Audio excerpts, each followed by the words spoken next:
Só rapidinho, pessoal, vai ter, me avisaram agora, o sorteio de uma caixinha JBL, para quem ficar até o fim. Então, um incentivo a mais aí. As meninas vão distribuir os números aí, no final vão fazer o sorteio. Agora, vamos falar com o Marcos. Muito obrigado, bom dia a todos. É uma satisfação imensa voltar ao estado do Paraná nessa feira espetacular, que é a Show Rural, uma das maiores feiras do mundo, certamente uma das maiores do Brasil também. É incrível como que o Paraná está representado nessa feira, nesse evento, nesse Farm Progress Show, que é isso, na verdade, não é uma feira de música, na verdade é uma feira de tecnologia, uma feira de produtividade, que representa aquele que, para mim, é o estado mais importante desse movimento recente da agricultura brasileira, né? Esse movimento que hoje chega ao Mato Grosso, que chega ao Mato Piba, né? A Goiás, começou aqui no Sul, né? Foi o Sul que gerou esse processo, e eu acho que o estado que mais representa esse movimento é o Paraná, né? E particularmente nas suas cooperativas, nas suas agroindústrias, né? É um estado que faz a industrialização num nível elevado, e essa feira representa isso. Queria agradecer especialmente ao Grupo RIC por esse convite, né? Esse grupo que está tão perto dos produtores, das agroindústrias, das cooperativas, do interior. Nós acabamos de participar ontem lá do lançamento da Jovem Pan News em Foz do Iguaçu, né? Que é uma rádio extremamente relevante, talvez a mais importante rádio espalhada pelo Brasil nas suas emissoras. O trabalho também feito pela televisão, é um prazer imenso. Também é um grande prazer estar aqui na Casa do Cooperativismo, que, como eu disse, é tão importante nesse estado.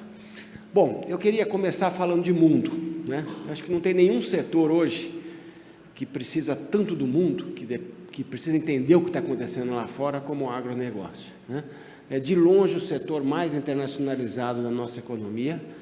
O agro hoje representa 50%, esse último ano 52% da exportação brasileira, né?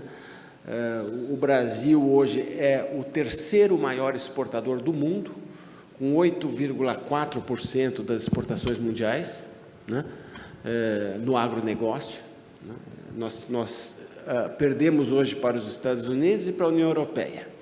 Se nós não considerarmos a Europa como um bloco, mas como 27 países, nós somos maiores do que qualquer um dos 27. Né? Então, nós seríamos o segundo, se a gente fosse olhar país a país. Os Estados Unidos ainda são maiores que a gente, um pouco maiores, né?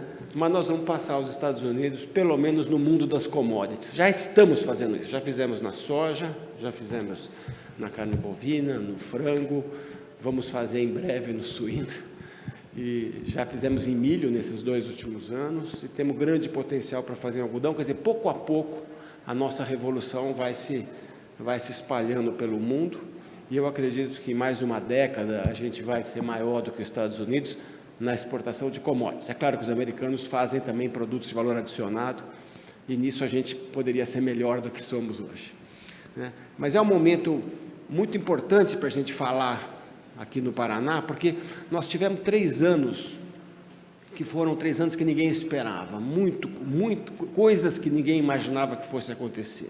Uma pandemia global, 2 guerras importantes que impactaram o agro. A pandemia impactou o agro na medida que ela desarranjou as cadeias de suprimento pelo mundo. Agora tivemos depois a guerra da Ucrânia e Rússia, que afetou a área de grãos, principalmente trigo e milho, também a área de fertilizantes, né?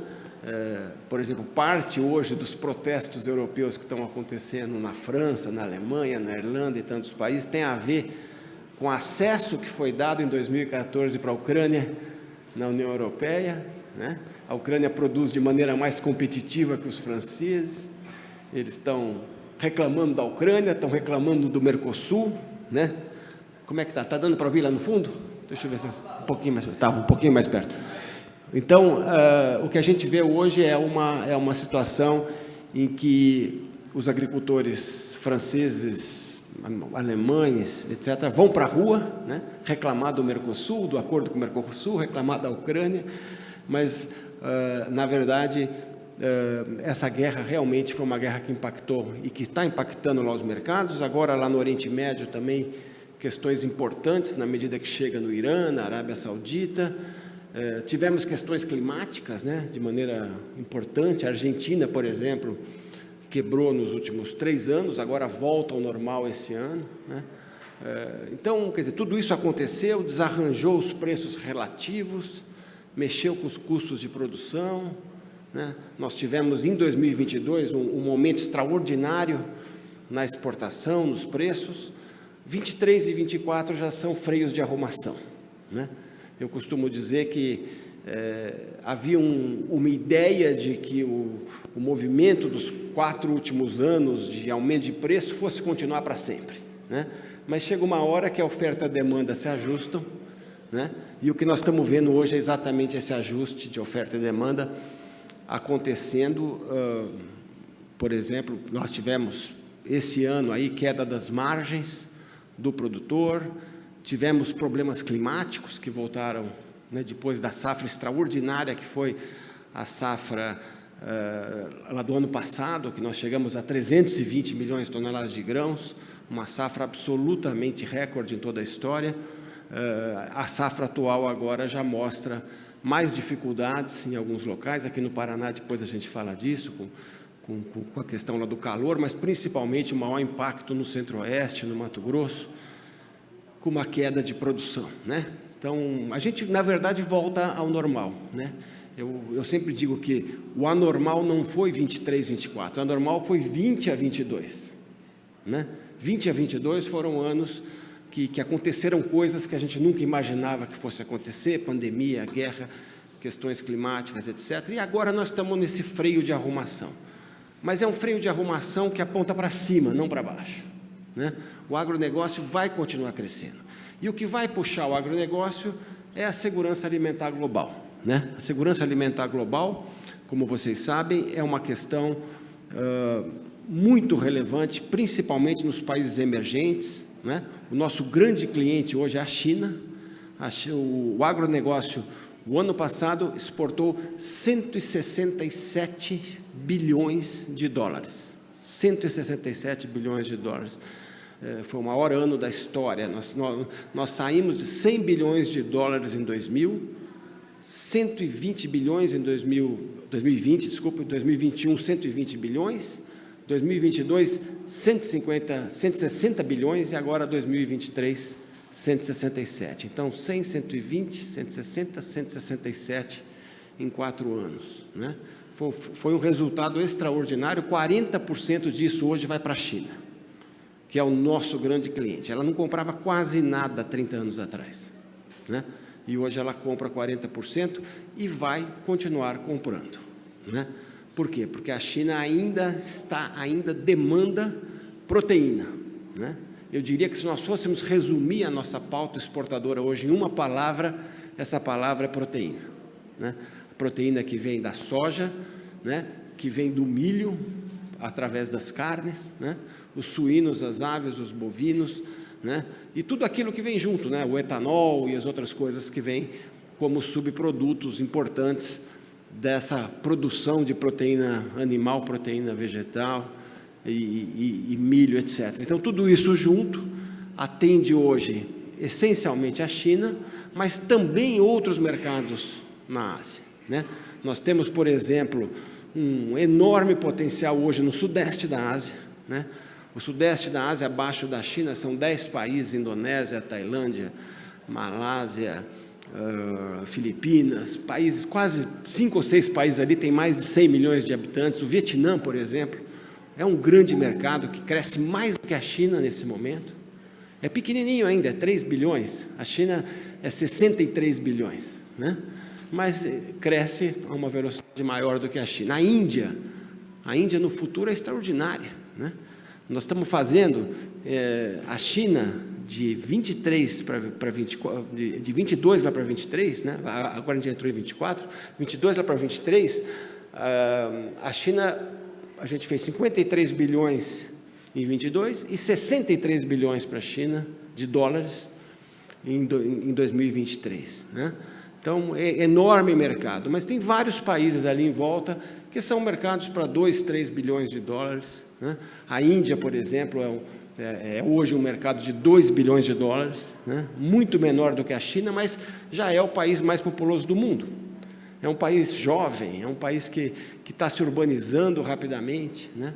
Então, eu diria que quando a China deixar de ser a China, que ela é hoje, né? Vai ser nessa nossa geração, né? Nos próximos 20, 30 anos, ainda são anos da China, depois virá a Índia, depois virá a África, né? Então, a nossa história é uma história ligada com a exportação, e a exportação é o driver que puxa o agronegócio. É o que o Paraná sabe fazer, é o que o Mato Grosso está fazendo hoje, é o que São Paulo faz. São, na verdade, produtos diferentes, né? O Paraná está mais ligado no mundo das proteínas, São Paulo vai para o mundo do açúcar, né? Da cana-de-açúcar, da celulose, da laranja. O Mato Grosso também muito forte em proteínas. Então, eu acho que esse processo vai continuar acontecendo, e vai continuar acontecendo voltado para a exportação, né? A exportação é para onde a gente tem que olhar. Mas o mundo na exportação está mais complicado, né? A gente tem que entender que apesar do Brasil ser hoje o terceiro maior exportador do mundo, nós somos o quarto produtor do mundo, né? Se a gente for em produção, estamos em quarto lugar. Mas a gente hoje encontra um mundo que tem questões geopolíticas importantes, né? Nós temos dificuldades aí, hoje, por exemplo, lá no relacionamento Estados Unidos-China, né? Ocidente-Oriente, isso está presente na guerra da Ucrânia, isso está presente nos conflitos do entorno da China, isso está presente na falta de regulação, de coordenação internacional, né? A gente, por exemplo, sabe que a Organização Mundial de Comércio, que foi tão importante para criar regras internacionais, está tendo dificuldades hoje de funcionamento. O Tribunal de Solução de Controvérsias não funciona, a ONU não consegue resolver o problema das guerras que estão aí presentes hoje, né? A Organização Mundial de Saúde não conseguiu atuar na questão da Covid, né? Então, falta coordenação global, existe forças, agrupamentos geopolíticos que estão se formando, e falta também um entendimento maior das prioridades, né? O que a gente vê quando assiste os agricultores franceses indo para a rua? Além de falarem mal do Mercosul, a gente assiste um agricultor que está sendo, digamos, pressionado pela agenda climática, né? Certo? Que é essa a grande reclamação dos agricultores, é que a agenda climática, as políticas climáticas representam para o agricultor um aumento de custos, uma dificuldade de produzir, né? Estou falando de Europa, né? Não estou falando de América do Sul, né?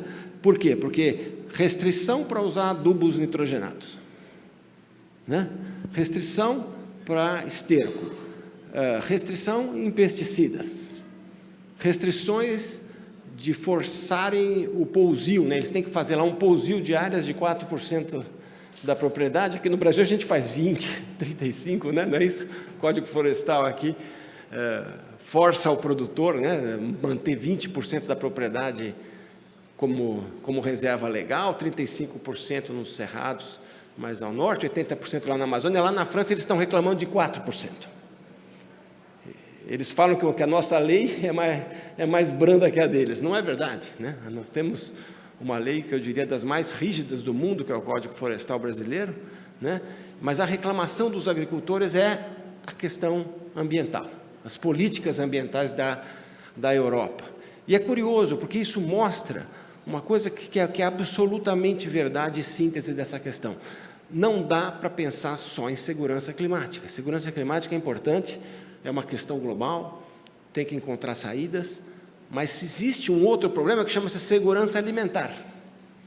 Existe um outro problema que se chama segurança energética, e esses três problemas estão acontecendo ao mesmo tempo no mundo.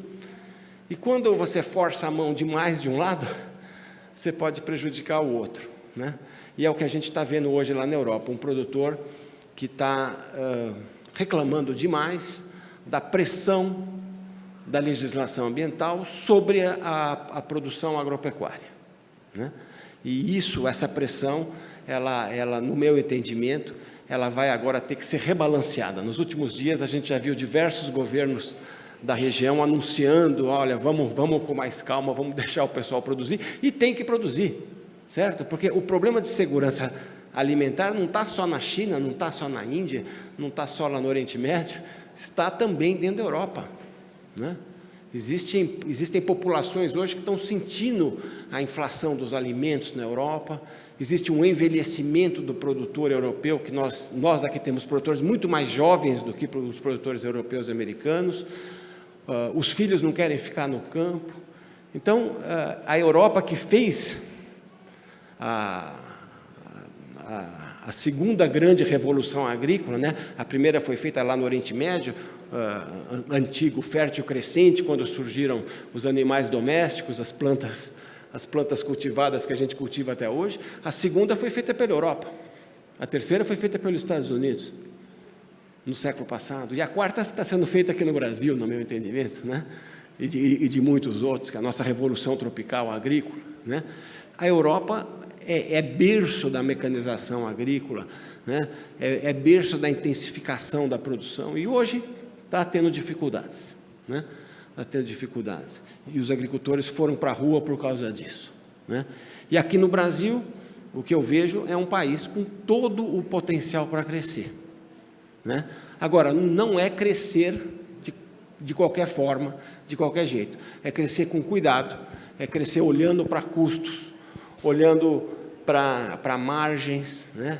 Olhando para riscos, principalmente, riscos climáticos, riscos de comercialização, riscos regulatórios, riscos de gestão, riscos de governança, de sucessão, né?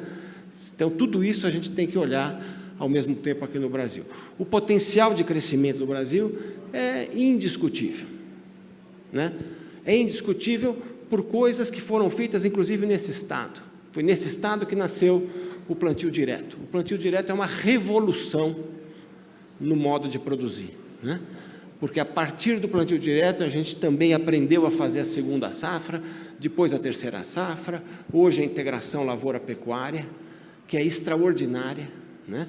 Nós temos hoje 80 milhões de hectares agrícolas no país, nós temos 160 milhões de hectares de pastos, é o dobro da área agrícola, e o que nós estamos assistindo nesse momento é a revolução do pasto, é o crescimento da agricultura nas áreas de pastagem, que há 20, 30 anos atrás ninguém queria fazer nada que não fosse boi, né? E hoje você consegue produzir em terras arenosas a soja e outras atividades, integrada soja, milho, boi, algodão, etanol. Quer dizer, hoje o que nós estamos falando não é só integração lavoura-pecuária, é integração lavoura-pecuária, floresta plantada, energia, carbono, né?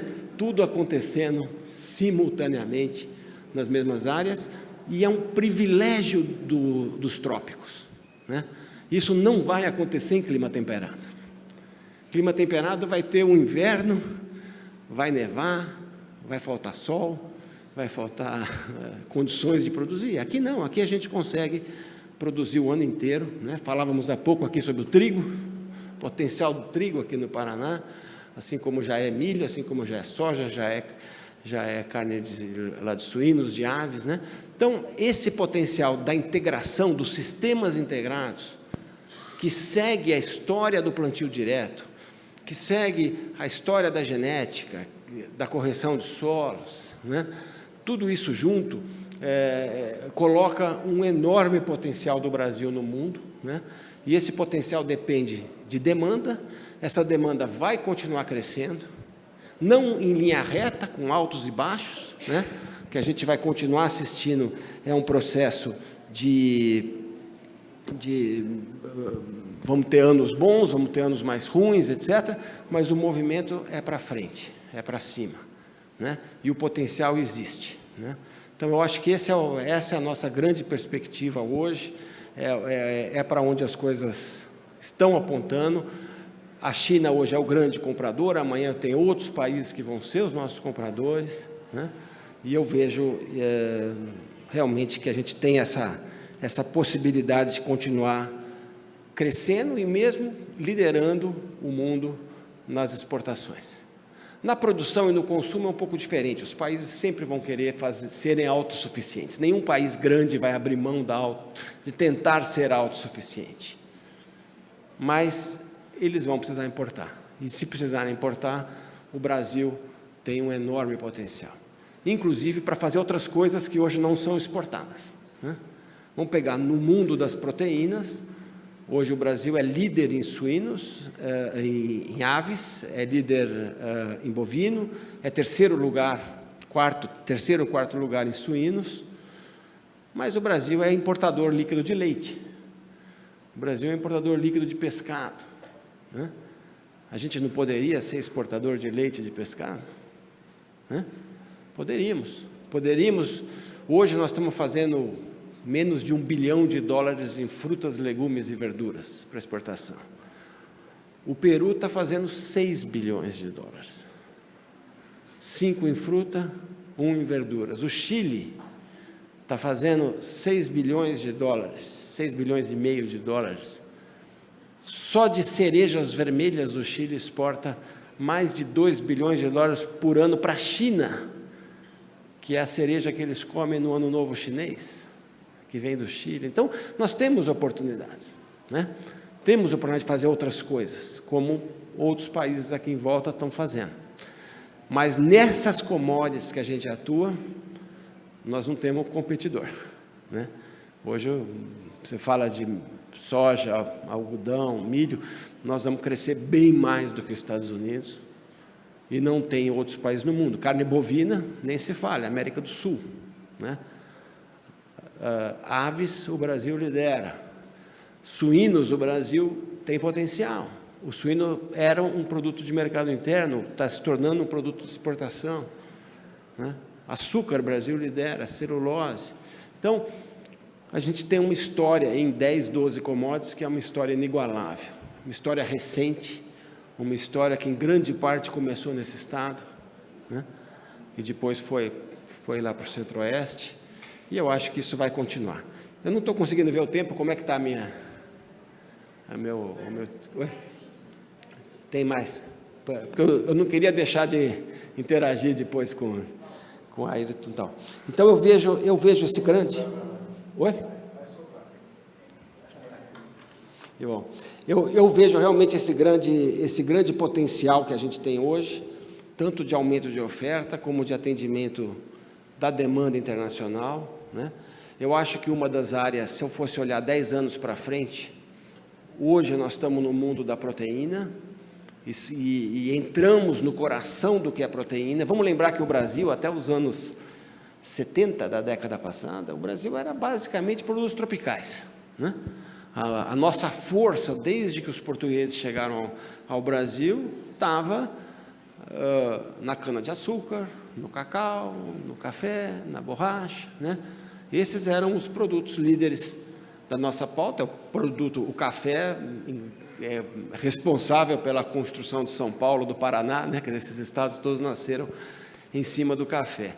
Nós entramos no centro da alimentação, principalmente nas proteínas, a partir dos anos 70, né? Com essas tecnologias todas que eu mencionei aqui para vocês, desde o plantio direto até a integração lavoura-pecuária. Eu diria que no futuro a irrigação, né? A irrigação, nós ainda irrigamos pouquíssimo, né? A China irriga 70 milhões de hectares, né? De 120 que ela produz. O Brasil produz em 80 milhões de hectares e irriga 8, né? Não temos ainda enorme potencial para ampliar as nossas safras com irrigação. Foi até um trabalho dos últimos trabalhos que o Alisson Paulinelli fez, foi um trabalho em cima do potencial da água no Brasil.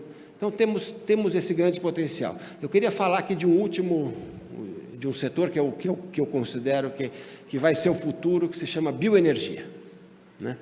Eu estou absolutamente convencido que a gente vai internacionalizar a nossa jabuticaba bioenergética, vamos chamar assim, né?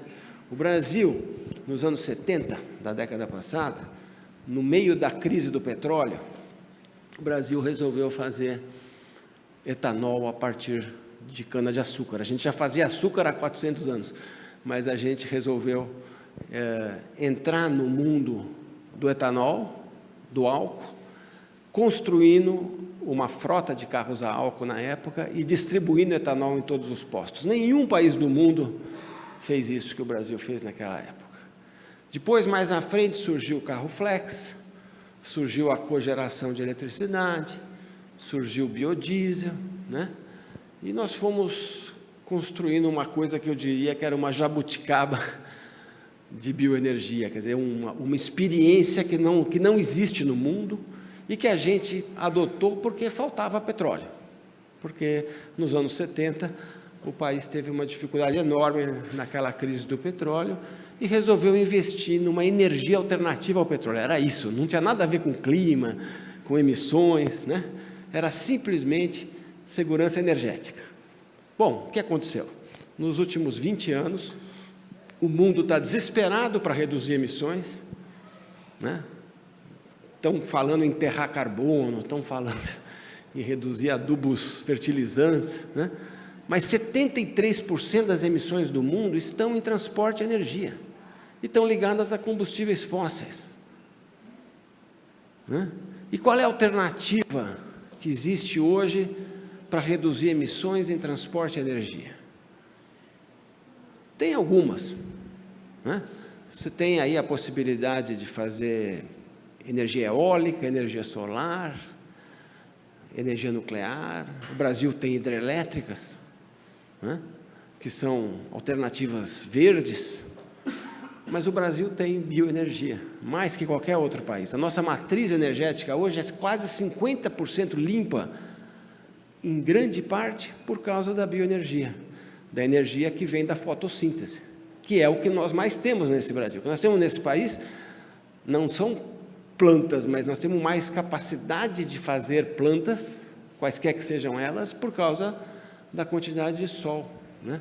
Então, a energia da fotossíntese é a bioenergia. Essa bioenergia está sendo usada com carros flex, com distribuição de etanol, mas ela não é uma experiência global, mas ela poderia ser, né?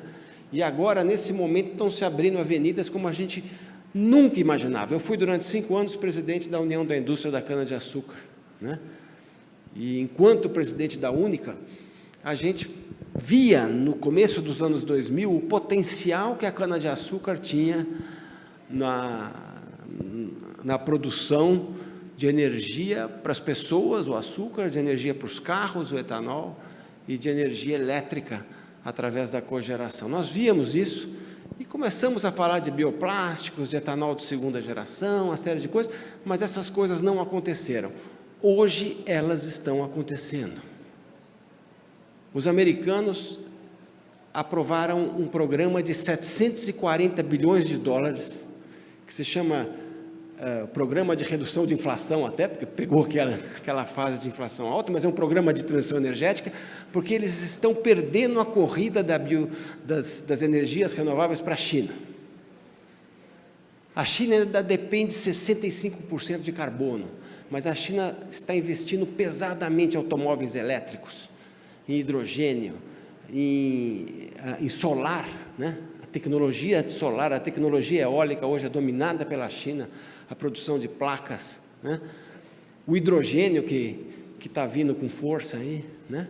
E aí os americanos estão desenvolvendo essa indústria, os europeus também têm programas fortes nessa área, e nós temos que participar disso, né?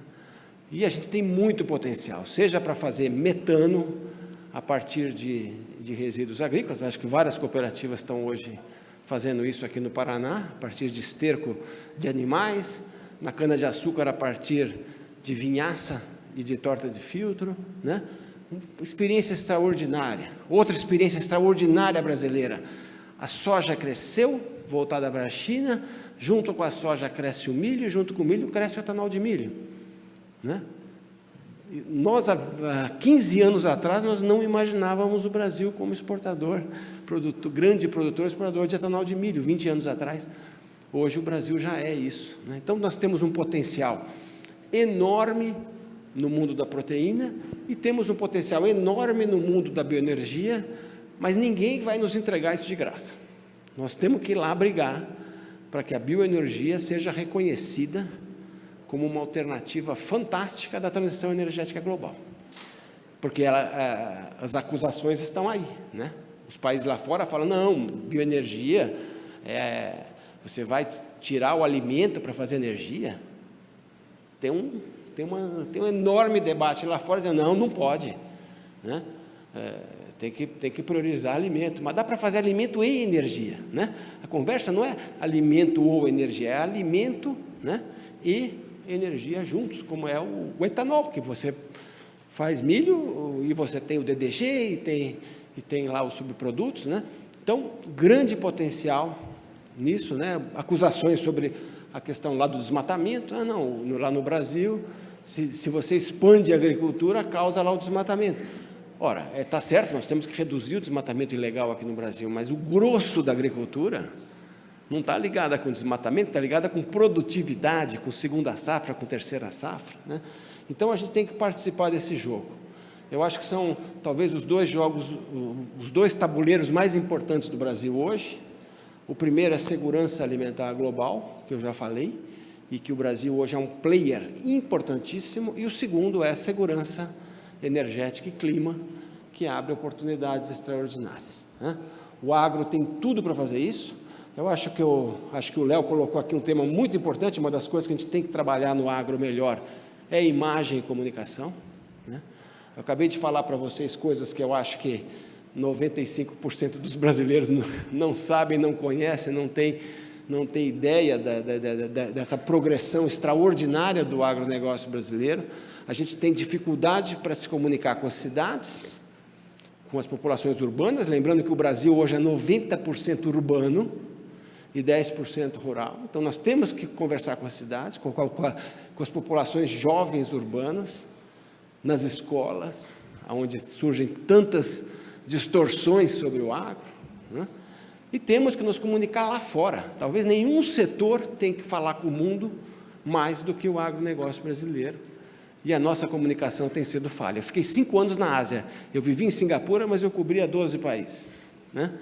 E eu não vi Brasil. É impressionante. O Brasil estava presente em todos os alimentos que a gente consome, indiretamente, como commodity, porque soja, carne, não sei o quê, mas você não vê a marca brasileira e você não vê a narrativa, o discurso, a explicação brasileira lá fora.